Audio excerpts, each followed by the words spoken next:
তো যদি একটু কাজে হাত লাগাতো তাও একটু আমার সাহায্য হতো। ঠিক আছে, রবিন আসুক, রবিনকে আমি বলবো। ঠিক আছে, তুমি ছাগলগুলোকে খেতে দাও, যে কল থেকে হাত মুখ দিয়ে আসো, তোমাদের আমি খাবার পাচ্ছি।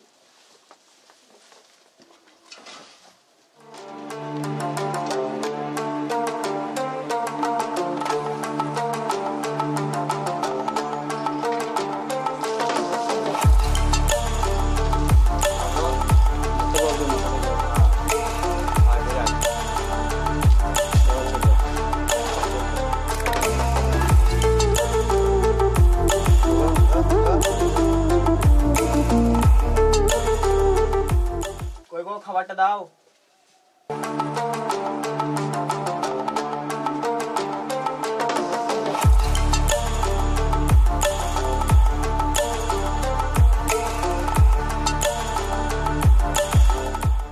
কই গো, কখন থেকে বসে আছি, খাবারটা তো দেবে।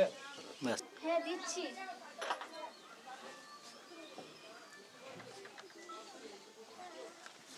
এই নাও, খেয়ে নাও।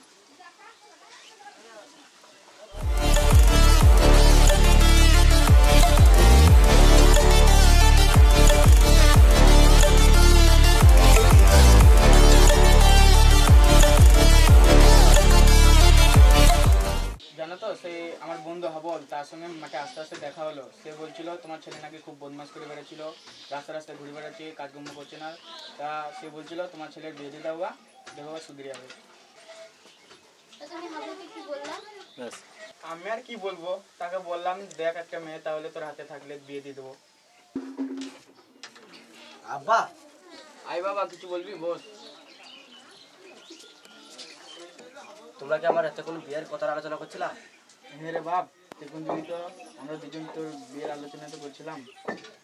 আব্বা, আমি তোমাকে একটা কথা বলতে চাই। কি বলবি বল। ওই পাশের গ্রামে ফুলাবু মরল নাই, ওর মেয়েকে আমাকে ভালোবাসে, ওর মেয়ে আমাকে ভালোবাসে, আমাকে বিয়ে করতে চান। তুমি আমাকে কথা বলে দেবো? ও, ওই পাড়া ফুলাবু মডল, তা ওরা তো খুব বড় লোক রে, তা আমাদের সাথে তো বিয়ে দিবে। তা ঠিক আছে, তুই যখন বলছিস তা আমি একবার কথা বলে দেখবো।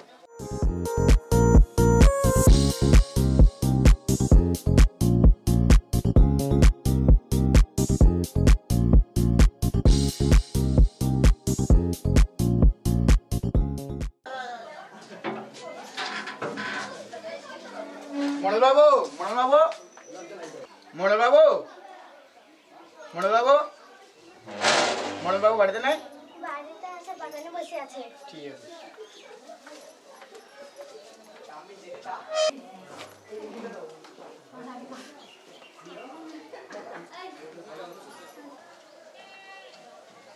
আসসালামু আলাইকুম মনে সাহেব। ওয়ালাইকুম আসসালাম। কি মনে করে এসেছো আমার বাড়িতে? আপনার সঙ্গে একটি জরুরি কথা ছিল। ঠিক আছে, ছেলে বসো।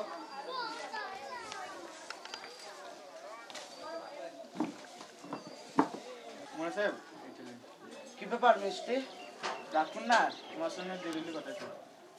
মনে সাহেব, আপনার মেয়ে আমার ছেলে দুজনকে খুব ভালোবাসে, সেই জন্য আমি আপনার মেয়ের আর আমার ছেলের বিয়ের জন্য এসেছিলাম। আমিও শুনেছি রবিন ছেলে হিসাবে ভালো, আমার মেয়ে দু একবার বলেছে, তাহলে আমার তরফ থেকে আমি রাজি। ঠিক আছে, তাহলে সামনে 10 তারিখ শুক্রবার ভালো দিন পড়ছে, সেদিনেই তাহলে বিয়েটা দিতে হোক। আচ্ছা, সেই কথাই রইলো।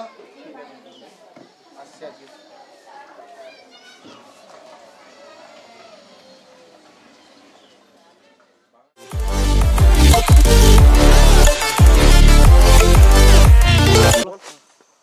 শুনলাম নাকি আপনার মেয়ের সাথে জালের ছেলের বিয়ে ঠিক করেছেন? হ্যাঁ, ঠিক করেছি তো। তাও ও ছেলে তো ভালো নয়। ও ছেলে স্কুলে গেটের সামনে যে আড্ডা মারে, কোনো কাজ কাম করে না, ঘুরে বেড়ায়। আপনি ভাবনা চিন্তা করেছেন তো?